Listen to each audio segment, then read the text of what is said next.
Hello, I'm Eric Combs, the 2020 Illinois Teacher of the Year, and I'm also the creator of the Facebook blogs Thoughts from a Beginning Band Director and Sound Beginnings Beginner Band Series. Today we're going to be talking about how to clean and maintain a saxophone. So I have my saxophone here, and there are two things that you should do every time that you're done playing the saxophone. Number one is swab the inside of the instrument out. It just takes a few seconds. That gets the moisture out of the inside of the saxophone, and it will extend the life of your instrument, keep some pads from getting stuck and that kind of thing. And also, number two, you should always, every single time, take your reed off of your mouthpiece whenever you're finished playing. Now there's two reasons you're going to want to take your reed off of your mouthpiece when you're done. And both of them are big enough reasons that those reasons alone should lead you to do this. Number one, the reed simply is not going to last as long if you leave it on the mouthpiece, and it gets harder to play.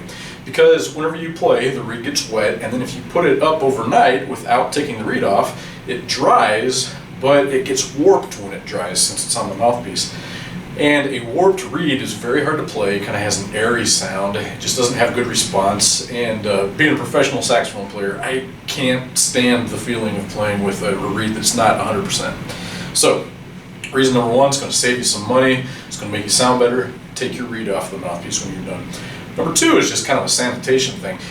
Reeds left on mouthpieces get really nasty, especially the inside of a mouthpiece. Being a band director, I've seen that from students. Mold can grow on the inside of this. It gets really slimy. It's gross. So you want to take that off there to give it a chance to air out, so that stuff isn't going to happen.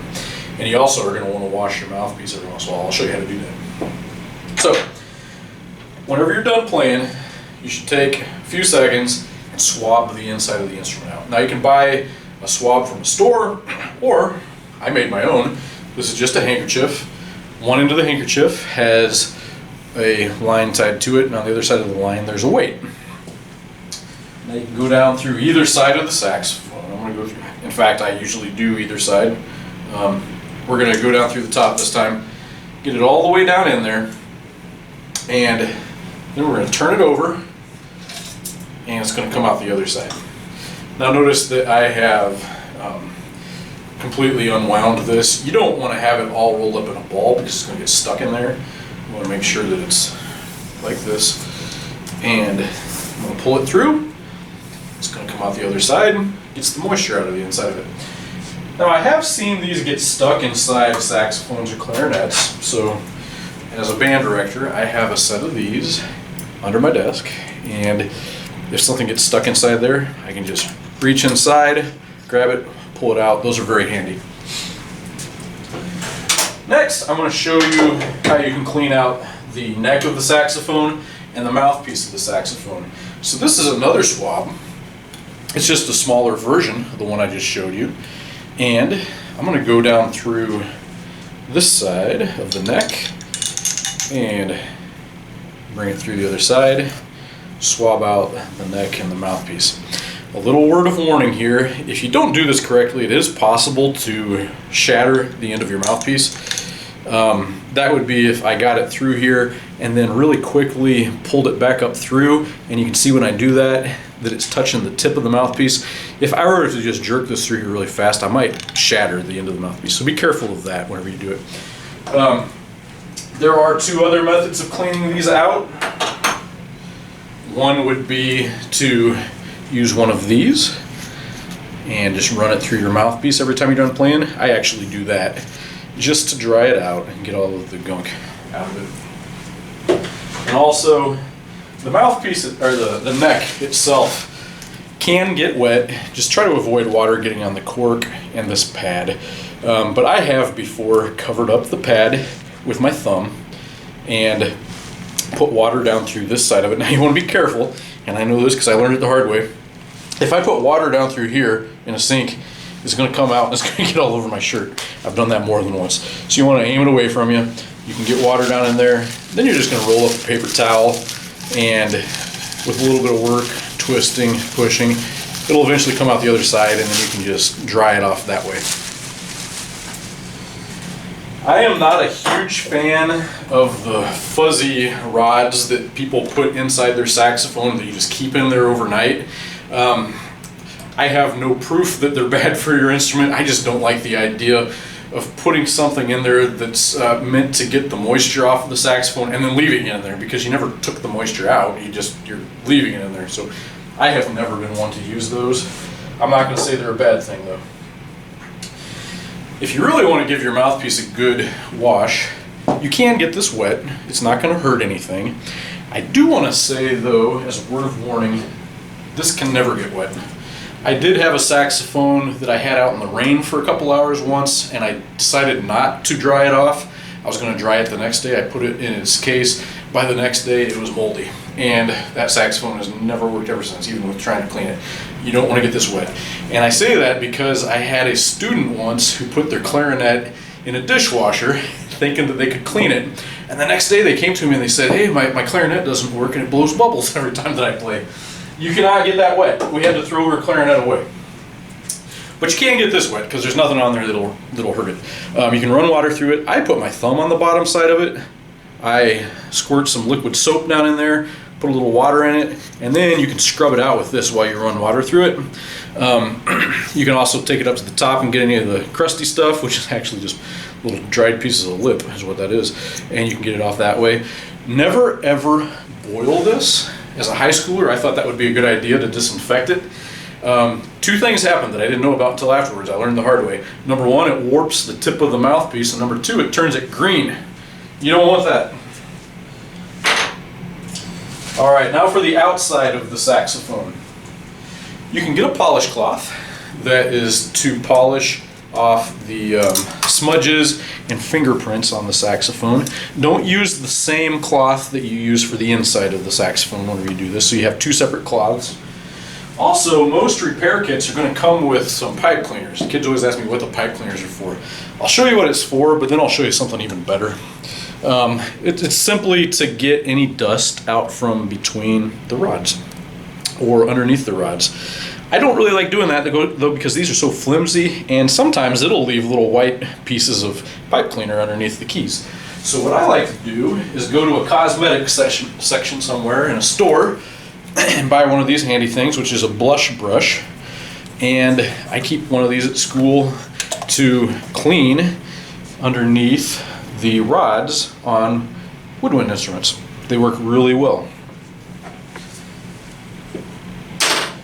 And finally, sometimes if you don't swab out your instrument, you will start to get sticky stuff on the inside of it. And a lot of this is simply food, is what it is, that accumulates on the instrument. You don't swab it out, it gets stuck in there. It's the worst for these keys like this one that are always shut unless you push a button to open it. There's another one over here on the bottom end. And it's bad that these are on the bottom of the saxophone because moisture collects down here and it can get caught on this pad, and then the pad doesn't open very well. There's also the G sharp key, which is right here. It is always shut by default, and sometimes if you don't clean it, you go to push the G sharp key and it doesn't come up. And that's just because it's sticky on the underneath side and you have to pop it loose. So if that happens, we can use some pad cleaning paper, which comes in a cleaning kit. That's this stuff. And I will also say that a dollar bill works really well in a pinch. But you can grab a piece of this, and you may have to fold it to get it to fit where you want it to go between some rods. But all I do with this is I slide it underneath the pad, shut the pad so that it can sop up anything that's in there, and I'm going to hold the pad shut while I pull the cleaning paper out of it. Now I take care of my instrument, there's nothing on it. Some saxophones I've seen, they'll come out and they'll have green or yellow or red stuff on there. Gross. But this is what you do in a pinch to get it to work. Probably all saxophone players at some point are going to have to do that on their G sharp key, because even if you swab the thing out, that G sharp key gets stuck after a while. So important to have that. Anytime that I perform, I make sure that I at least have a dollar with me in case sometimes that G sharp key just starts sticking randomly, and you can always use that to get it to unstick. And one final thing that I want to show you. This is something that you do once a year with your woodwind instruments. It's called key oil. And I'm going to oil all of the rods inside or on my saxophone. Students, I wouldn't recommend doing this yourself. I'd have a teacher do it for you. Occasionally I'll do this for all of my students, and it doesn't take very long at all, but it keeps the keys working smoothly. So, just like any moving metal, it has to be oiled. And I'm only putting one drop in all of the places, like this place right here, where you can see that there's a seam where the post meets the rod. And I'm just gonna put one drop right there, and it kind of soaks into that spot until now I can't even see it, it's gone. Any of those spots, I'm going to put a little bit of oil. Here is a spot right here where you can see there's a seam. I'm gonna put a dot on that seam, and I'm going to go through the entire saxophone, and I'm going to do that, and then I'm going to do this to kind of work it in, and that's it. I wouldn't put any more than one dab of it on there. Now, for a couple of days after you get done playing, you're going to get a little bit of oil on your hands. That's normal. To keep that from being such a problem, I'd go through and I'd wipe it off with a Kleenex after I finish doing that. And, like I said, I do that one time a year. Now, band directors, if you have any videos that you would like to make or share that you've already made, a good place to do that would be on my website, www.banddirectorshare.com. If you'd like to upload a video to that, just contact me. You can visit the website to see how to do that, and we'd love to have your video on there as well. Also, if you'd like to see more of the videos that I have made, you can go to the URL that's down on the bottom of the screen, and there are around 60 videos at the time that I'm making this one that you can check out. I've also got a couple of books that I've written about curriculum and some blogs that you can take a look at. Thank you.